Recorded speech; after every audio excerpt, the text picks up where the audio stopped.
This is Dr. Panda. Hi everyone, I'm Dr. Panda. You probably think chastity belts were only for women, but you'd be wrong. Throughout history, men were also locked in metal and leather, and the reasons behind it are way crazier than you might imagine. Today, we're uncovering the shocking truth about male chastity belts. How it all began, the origins of male chastity belts. Male chastity belts actually date back to the Middle Ages. In castles and noble households, loyalty and fidelity were taken extremely seriously, and the earliest belts were made of iron, crude but effective. They were designed to prevent unwanted sexual activity and, in some cases, to control servants or even lovers, protecting the honor of the household. One fascinating example comes from a 15th century Italian manuscript. It describes a young servant who was locked in an iron belt by his noble master to prevent any private affairs. Imagine being a young man, trapped not by enemies, but by your own employer. These devices weren't just physical restraints, they were symbols of power and social control. Wearing one meant being closely monitored, both by society and by those in authority. And of course, history has its absurd side. Knights in shining armor, trained for battle, sometimes found themselves locked away inside these belts in their own castles. Strange as it seems today, this was a reality for centuries. Evolution through the ages, changing designs and uses. As time marched on, male chastity belts didn't vanish, they simply evolved, sometimes in surprisingly creative ways. During the Renaissance, belts were still primarily made of iron, but some featured intricate designs, small engravings, or even leather padding for a hint of comfort, though comfortable was relative when you were literally locked in metal. Nobles and their households treated these belts as serious tools of control, but a touch of craftsmanship turned them into bizarre fashion statements of the era. One fascinating example comes from 18th century Germany.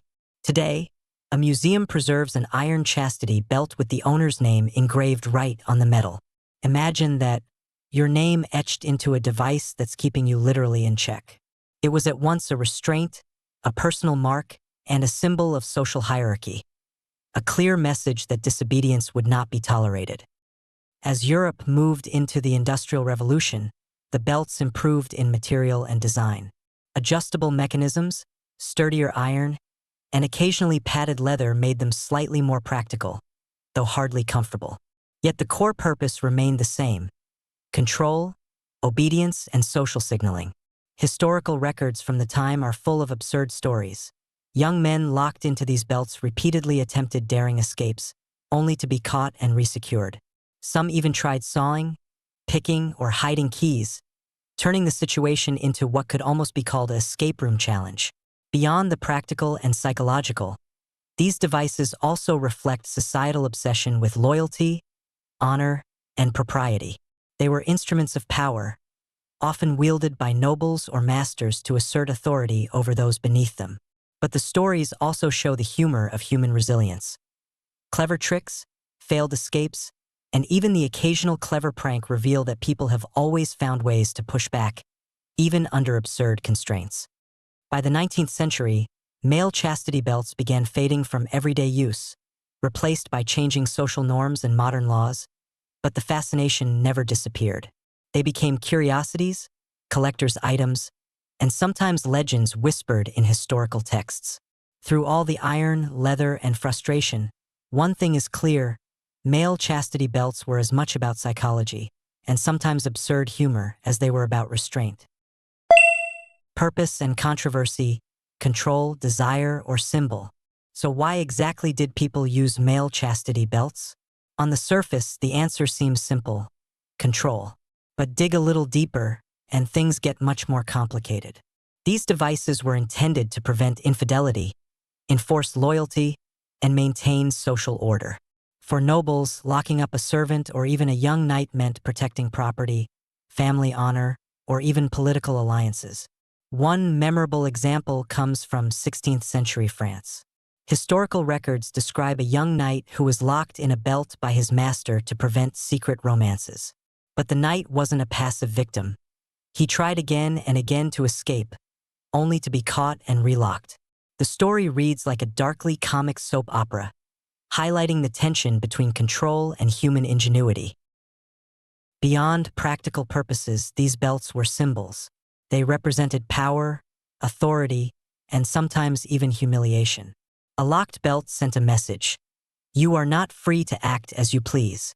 And yet, despite the seriousness, the historical accounts are filled with absurdity. Some belts were elaborately engraved or even padded, as if the owner wanted to display both dominance and a twisted sense of style. Controversy also surrounded the belts. While some viewed them as necessary tools for enforcing morality, others mocked them as ridiculous, cruel, or outright unnecessary. Doctors, writers, and moralists of the time sometimes wrote scathing critiques, warning that such devices could cause physical harm, or at the very least, psychological torment. Interestingly, the tension between control and desire, authority and rebellion, makes the history of male chastity belts surprisingly relatable today.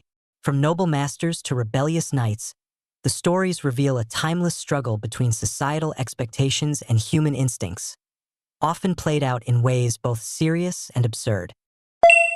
Modern perspective, niche culture, and pop references.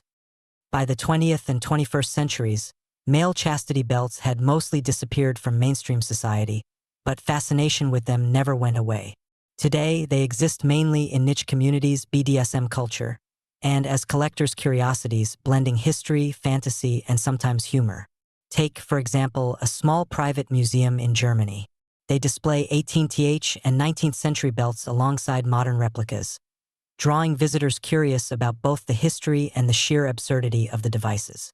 People are fascinated by the combination of craftsmanship, control, and human ingenuity packed into these strange objects.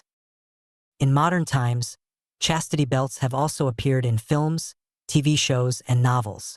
One popular example comes from a quirky European comedy, where a character's belt becomes the source of slapstick chaos, a nod to the ridiculous yet enduring nature of these devices.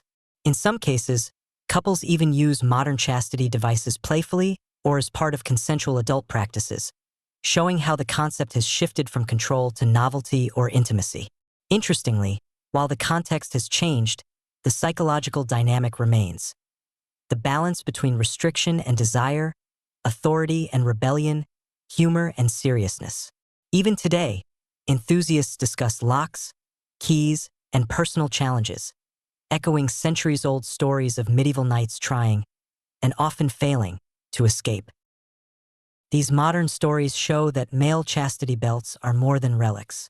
They're symbols of curiosity, cultural fascination, and human creativity. From museum exhibits to pop culture references, they continue to spark conversation, laughter, and sometimes shock. And in the process, they remind us that what was once a tool of power and control can evolve into something entirely unexpected.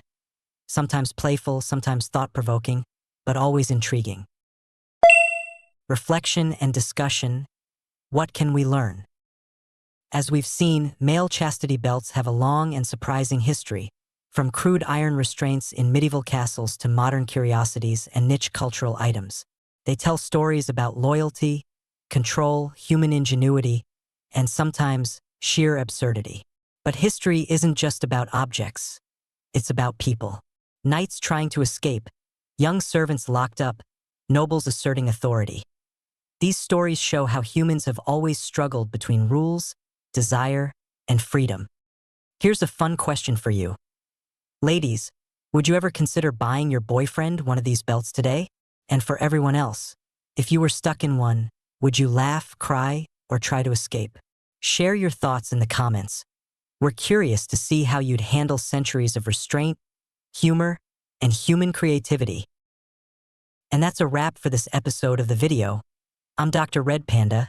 If you found this video helpful, don't forget to subscribe and give it a thumbs up. Until next time, take care.